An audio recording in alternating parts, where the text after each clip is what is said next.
In this video, I will be showing you how to set up your microphone for Audacity. You can either use the computer's built-in microphone or you could use your own. If you're using your own microphone, you can go ahead and plug it into the laptop.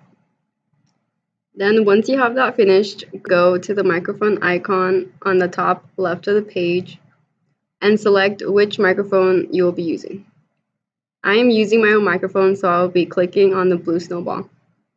Then go to the next drop-down menu and select mono recording so that one auto recording appears at a time. Once you have that done, go to the top of the page and select click to start monitoring. That way it will show you how loud you are talking, and if you want to adjust the volume, right below it is the microphone icon, which you can move up or down. If you want to be more loud, and move it more up. If you want to be a little bit more quiet, move it more to the left.